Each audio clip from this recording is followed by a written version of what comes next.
कांच पर रघुबर बाल पतंग, बिकिशे संत सरोज सब, और से लोचन बृंग।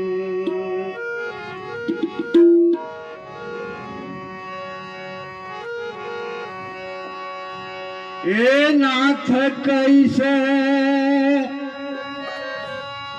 और गज के फांद छोड़ावनी, ए नाथ कैसे और गज के फांद छोड़ावनी, नाथ कैसे गज के फांद छोड़ावनी, नाथ कैसे गज के फांद छोड़ावनी, नाथ कैसे गज के फांद छोड़ावनी, गज के फांद। अरे भाई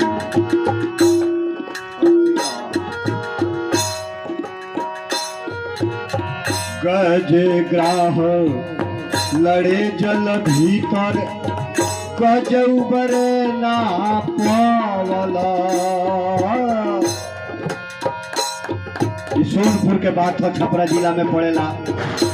सोनपुर एगो जगह बा जहाँ गजग्राह के लड़ाई भई रहे। कवि के भाव बा, गजग्राह लड़े जल भीतर, गज उबरे ना पावला।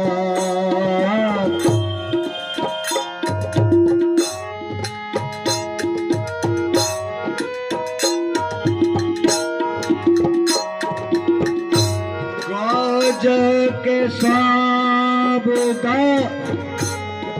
पड़ेला कानन में श्याम,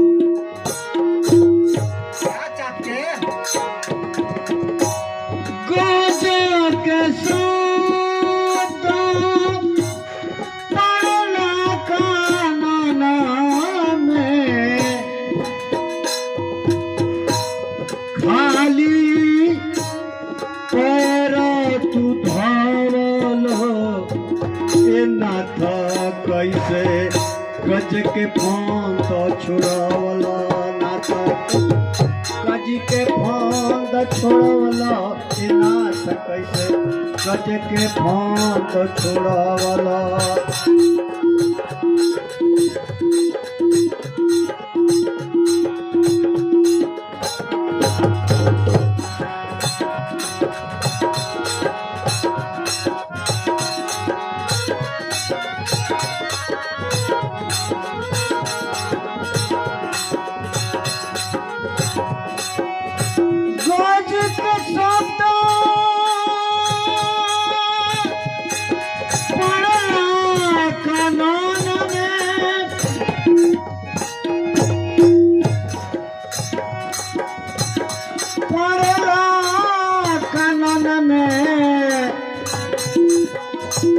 खाली पर तू धावला, ये नाथ कैसे गज के फांद छोड़ावला, नाथ कैसे गज के फांद छोड़ावला, ये नाथ कैसे गज के फांद। जबरदस्ती ना हुई।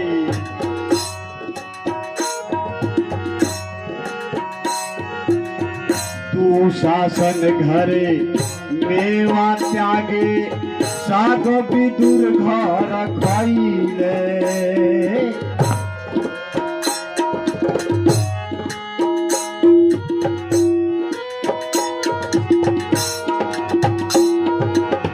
तू शासन घरे मेवा त्यागे, साग विदुर घर खाइले।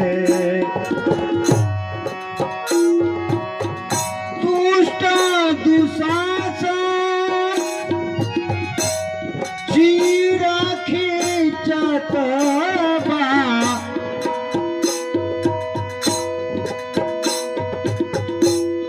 दुष्ट दुशासन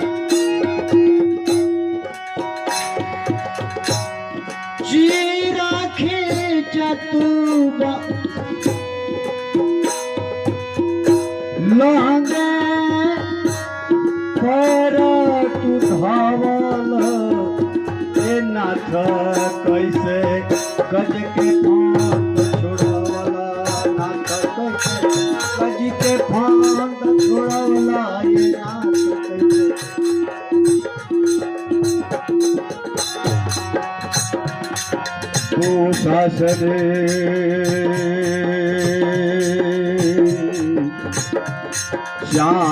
श्याम जी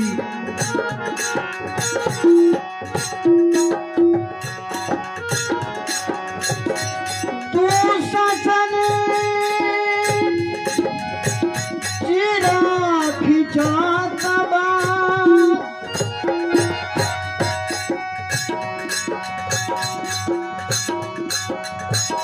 चिरा खिंचत बा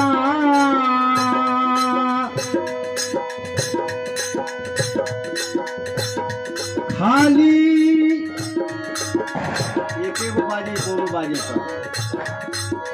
पैर तू धोवल कैसे कच के फांद छोड़ावल नाथ कैसे कच के फांद छोड़ावल नाथ कैसे कच के फांद छोड़ावल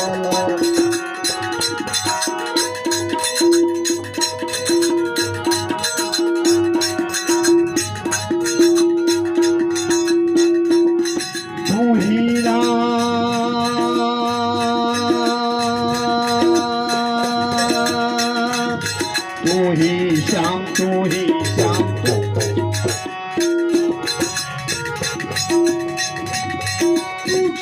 कान घर मेरा साग बिदूर घर खोइलो नाथ कैसे कज के फांद छोड़ावला नाथ कैसे कज के फांद छोड़ावला नाथ कैसे कज के फांद छोड़ावला नाथ कैसे कज के फांद छोड़ावला नाथ कैसे कज के फांद छोड़ावला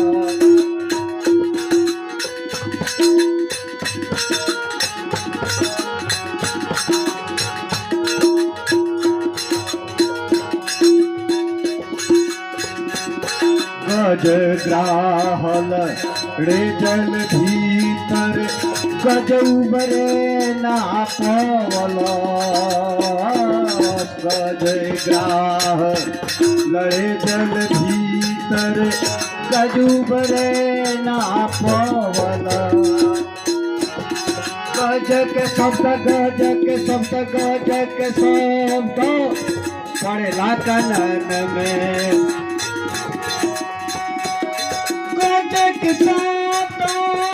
पड़ेला कानन में खाली पैर तू धावल नाथ कैसे कज के फांद छोड़ावल कैसे कज के फांद छोड़ावल नाथ कैसे गज के फांद छोड़ावल